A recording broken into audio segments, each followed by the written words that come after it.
సమాంత రీసెంట్‌గా ఒక ఇంటర్వ్యూలో మాట్లాడుతూ ఈ టాపిక్ గురించి వచ్చిందనమాట. నాగ చైతన్య డైవోర్స్ ఈ టాపిక్ వచ్చినప్పుడు ఇండైరెక్ట్‌గా తను మళ్ళీ తన స్పందన తెలియజేసింది. అంటే వాళ్ళిద్దరూ హ్యాపీగా పెళ్లి చేసుకుని, అంటే ఇండైరెక్ట్‌గా చెప్పింది. వాళ్ళిద్దరూ హ్యాపీగా పెళ్లి చేసుకొని తమ దారిన ఆళ్ళు వెళ్ళిపోయారు కదా! ఇప్పటికి కూడా ఇందులో నా తప్పే ఉన్నట్టు ఎప్పుడో జరిగిపోయినటువంటి డైవోర్స్ గురించి ఇంకా ఎందుకు నన్ను ఇట్లా క్షోభ పెడుతున్నారు. నేను మెంటల్‌గా, ఫిజికల్‌గా హెల్త్ పాడు చేసుకొని, మెంటల్‌గా వీక్ అయ్యి నేను కూడా ఇబ్బంది పడ్డాను.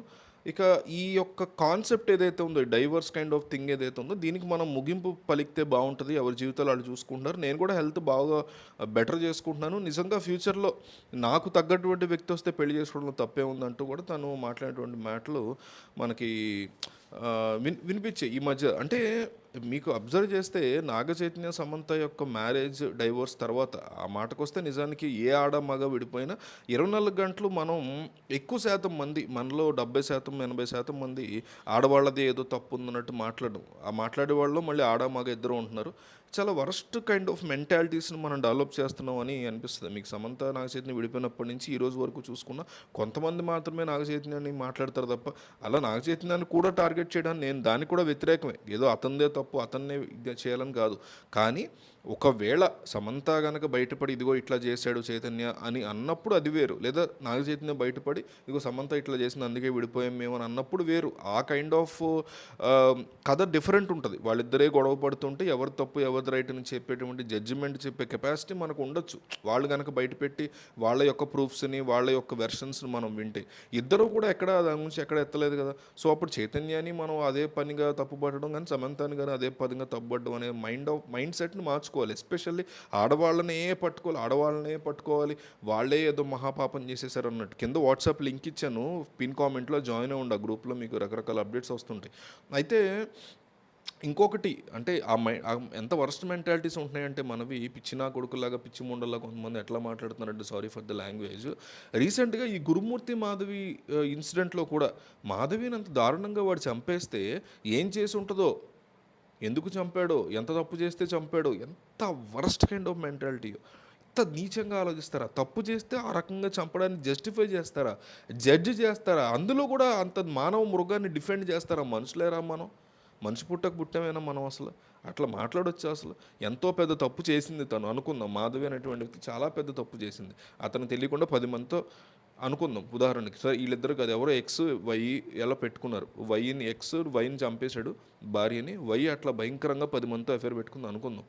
అయితే మాత్రం అట్లా చంపడాన్ని జస్టిఫై చేస్తామా, డిఫెండ్ చేస్తామా? ఆ కైండ్ ఆఫ్ సొసైటీ బిల్డ్ అవ్వకుండా ఆ కైండ్ ఆఫ్ సిచ్యువేషన్స్ వచ్చినప్పుడు దాన్ని ఎట్లా డీల్ చేయాలి? ఒక ఒక కౌన్సిలింగ్ సెషన్కి వెళ్ళటమో, లేకపోతే ఇంకొకటి చేయడమో, విడాకులు తీసుకోవడం, ఎన్నో రకాల ఆప్షన్స్ ఉన్నాయి. ఆ బిడ్డ అన్యాయం అయిపోయింది. తల్లి తండ్రి చేత చంపబడి తండ్రి జైలుకి వెళ్ళి ఇప్పుడు పాప యొక్క ట్రామా గురించి ఆలోచిస్తున్నామా మనం అసలు? ఆ కైండ్ ఆఫ్ ఆలోచన ఉందా మనకు మెదడులో అసలు? ఆ కైండ్ ఆఫ్ థింగ్ని ఎందుకు తీసేస్తున్నాము?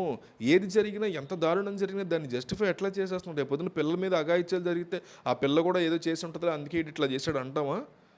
నెక్స్ట్ అదే వరస్ట్ థింగ్ లెవెల్స్ మారుతూ ఉంటుంది. బెస్ట్ థింగ్ అయినా లెవెల్స్ మారుతూ ఉంటుంది. మంచి అయినా లెవెల్స్ పెరుగుతా మంచికి వెళ్తుంది, చెడైనా లెవెల్స్ పెరుగుతా వరస్ట్ చెడుకి వెళ్తుంది. మరి నెక్స్ట్ అదే అంటారేమో ఇంకా. మరి ఒక చిన్న పిల్లల మీద ఎవడన్నా చేస్తే అదే అంటారేమో ఇక. మరి అంటున్నారు కదా, బుర్కాలు వేసుకున్న వాళ్ళ మీద, ఇప్పుడు ఏదన్నా ఎక్స్పోజ్ చేసే వాళ్ళ మీద, లేకపోతే రివీలింగ్ క్లాత్స్ వేసుకున్న వాళ్ళ మీద జరిగినప్పుడు అలాగే అంటారు కదా, అలా బట్టలు వేసుకుంది అలాగే జరిగిందని.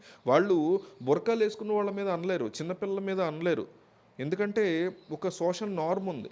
అట్లీస్ట్ అక్కడ వరకన్నా ఆగుతారు. కానీ ఇక మీదట అదే అంటారేమో, బుర్కలు వేసుకున్న వాళ్ళు, నిండా కప్పుకున్న వాళ్ళు, లేకపోతే ముసలి వాళ్ళు, చిన్నపిల్లల మీద జరిగితే కూడా వాళ్ళు కూడా ఒక డిఫెన్స్, వాళ్ళ మీద కూడా ఒక జస్టిఫికేషన్ తీసుకొస్తారేమో. ఎందుకంటే మాధవి లాంటి ఆ వ్యక్తి అలాంటి వ్యక్తిని అవ్వచ్చు. మాధవి లాంటి ఒక దారుణమైనటువంటి చావును చూసి కూడా అది ఏం చేసిందో ఇంత దారుణంగా చంపాడంటే అన్నారంటే వాళ్ళు అసలు మనుషులు కాదు, పశువులతో సమానం. దీని గురించి మీకు ఏమనిపించిందో కింద కామెంట్ చేయండి. అట్లాగే ఒక 1000 లైక్స్ ఇవ్వండి, నాకు వీడియోకి హెల్ప్ అవుతుంది.